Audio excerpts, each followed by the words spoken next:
Muito bem, chegamos à lição número 12, a parte de segunda-feira, falando sobre o confronto de José com os seus irmãos.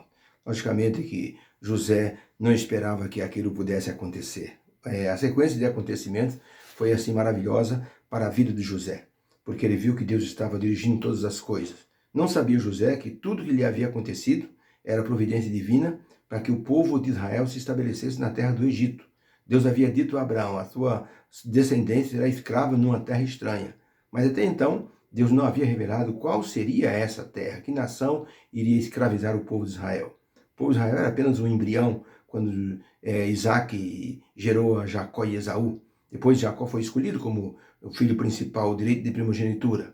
E através dele, 12 filhos formaram as 12 tribos de Israel. Agora, o confronto de José era esperado por todos eles em algum momento. Esperado porque eles não sabiam o que havia acontecido com José.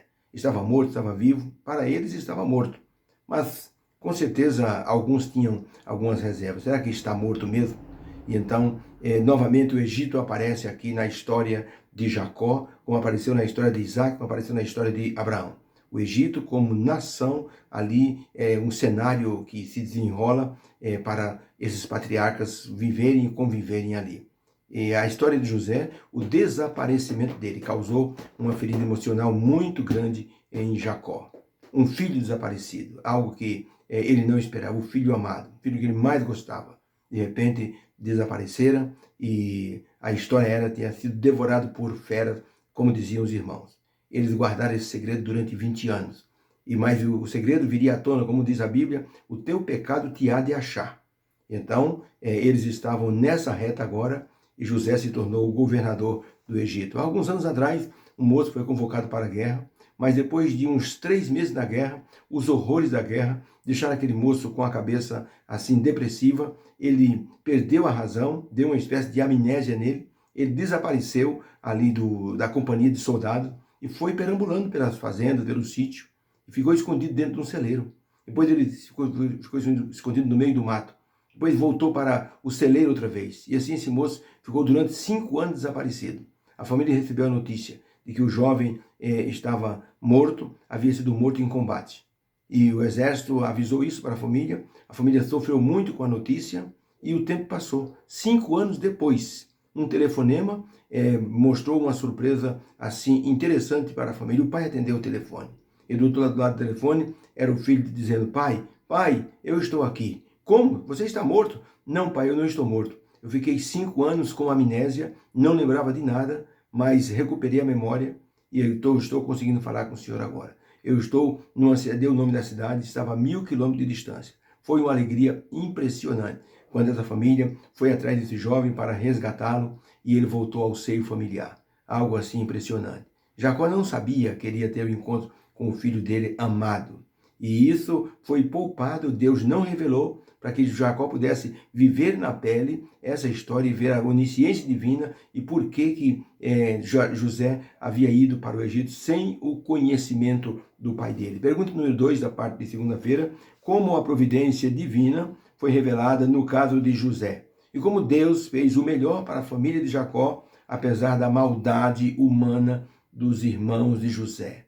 Então vamos ver o texto bíblico, Gênesis 42, diz assim: vendo então Jacó que havia mantimento no Egito, porque a fome era grande, disse aos seus filhos: eis que tenho ouvido que há mantimentos no Egito. Descei para lá e comprai-o, para que nós possamos viver, não morramos. Então desceram os 10 irmãos de José.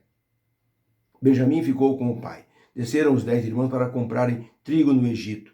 José era, pois, o governador daquela terra. Ele vendia a todo o povo da terra, e os irmãos de José chegaram-se e inclinaram-se perante ele com o rosto em terra. José, vendo os seus irmãos, conheceu-os, porém mostrou-se estranho para com eles. Não revelou que era ele e falou-lhe asperamente. E disse-lhes: de onde vindes? E eles disseram: da terra de Canaã, para comprarmos mantimento. E ele lhes disse: não, vocês vieram espiar a terra, vocês são espiões. Então, se é verdade que vocês estão dizendo, vocês vão fazer o seguinte: envie um dentre vós que traga vosso irmão menor, e vocês vão ficar presos até que vossas palavras sejam provadas. E colocou-os junto numa prisão por 3 dias. E ao terceiro dia, disse José aos seus irmãos: fazei isso e vivereis, porque eu temo a Deus. Que fique um dentre vós preso na casa da prisão, e vocês vão levar mantimento para a vossa casa, para que não morram de fome. E trazei-me vosso irmão menor, para que eu possa comprovar as palavras de vocês. E eles assim fizeram. E eles não sabiam que José os entendia, porque José falava com eles com um intérprete. E retirou-se deles e chorou.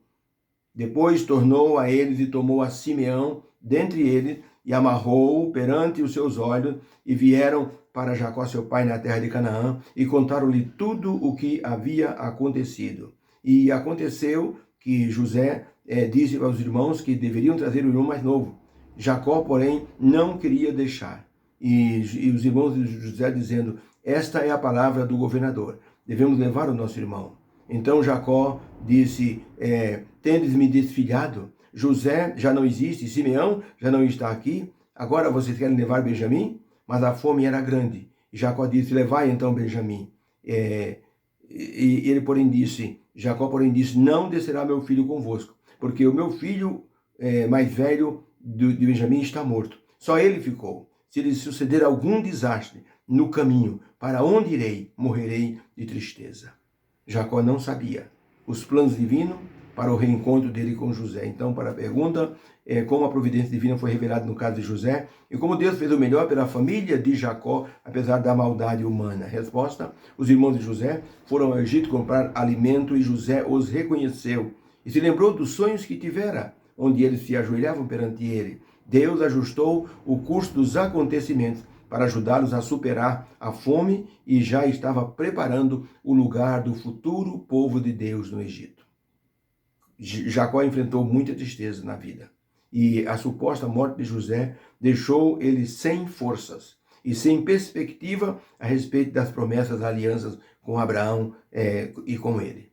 Jacó já não tinha mais esperança sobre a promessa, nem pensava mais na promessa feita a Abraão, de que iria fazer dele uma grande nação. Isso já não importava mais. O filho dele, querido, estava morto. Quando a fome apertou, Jacó deu ordem aos seus filhos para irem ao Egito comprar cereais, sem saber que ali ele estava iniciando toda uma série de eventos que levaria ele ao encontro de José e traria alegria para o seu coração envelhecido pela tristeza.